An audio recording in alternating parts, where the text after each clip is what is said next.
Once upon a time, long before Nigeria was born, there stood a mighty empire, a land of fearless warriors, powerful kings, and ancient gods, a place where talking drums ruled communication, and a single man's decision could change the fate of millions. This was the Oyo Empire, a kingdom that once controlled almost all of West Africa. How did Oyo rise to power? What led to its fall? And what can today's Africa learn from its greatness and its mistakes? Let's go back in time to the story of Oyo, the empire of thunder and steel. Welcome back to our History Africa, a channel where we discuss African history. Thank you for coming back on this channel. The story begins with Oromiyan, the legendary son of Oduduwa, the father of the Yoruba people. Oromiyan was not just a prince, he was a conqueror. He left Ile-Ife and founded a city, Oyo-Ile, meaning the home of Oyo. At first, Oyo was small, just one of many Yoruba kingdoms, but it had two things other didn't: strong warriors and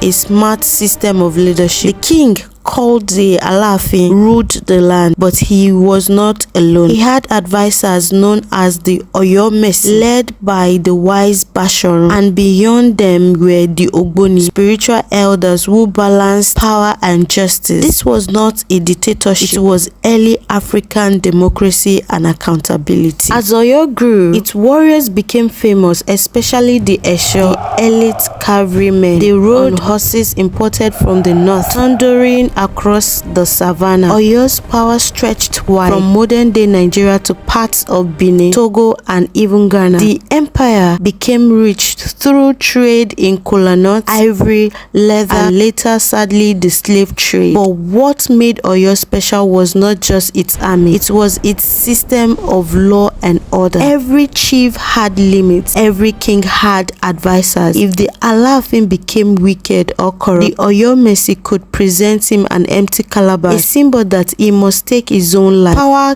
came with responsibility. Can we say the same about many African leaders today? By 17th and 18th centuries, Oyo was unstoppable. Empire controlled trade routes between the north and the coast. Oyo was so respected that smaller kingdoms paid tribute in gold, silver, and goods. The Alaafin was called Kabiyesi, meaning he whose word not be questioned. The empire's capital, Oyo-Ile, was massive. Historians say it was one of the largest cities in Africa at the time, with thousands of buildings, markets, and courtyards for festivals. Culture and art flourished, drumming, the worship of gods like Shango, the god of thunder, who was once an Alaafin himself. The people of Oyo believed in justice and pride and power. They lived under the watchful eyes of their ancestors and the booming sound of the bata drums. But like many great empires, Oyo began to crack from the inside. Success brought greed. Some Alaafins became too proud, others too cruel. The Oyomesi grew ambitious.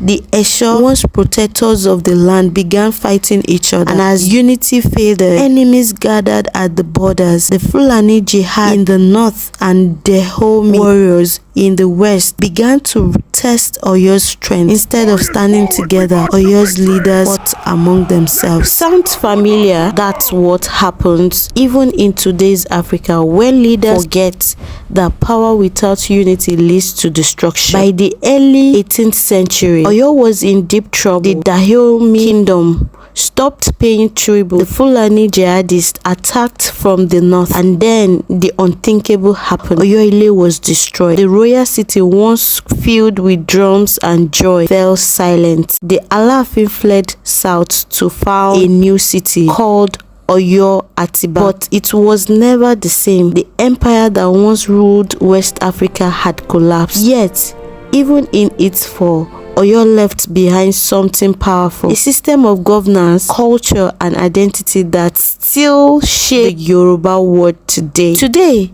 When we look at the Yoruba culture, the obas, the festivals, the respect for elders, and the talking drum, we are seeing the legacy of Oyo. The empire's idea of checks and balance still lives in Yoruba politics and community life. Even in leadership today, you can learn from Oyo's story that power must be guided by wisdom, that unity is stronger than pride, and that no empire falls from outside, first falls from within. The story of Oyo is not just about the past, it is a mirror for today's Africa. Oyo rose because of unity, leadership and discipline. It fell because of greed, division and betrayal. Every time African nations fight, every time corruption grows, and every time we forget the lesson of our ancestors, we repeat the fall of Oyo. But if we remember the past, if we choose unity, culture and wisdom, then the spirit of Oyo and all great African empires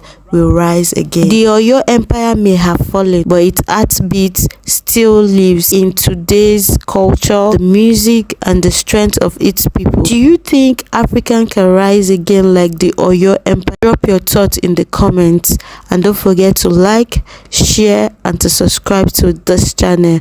I'll catch you on the next one. Bye for now.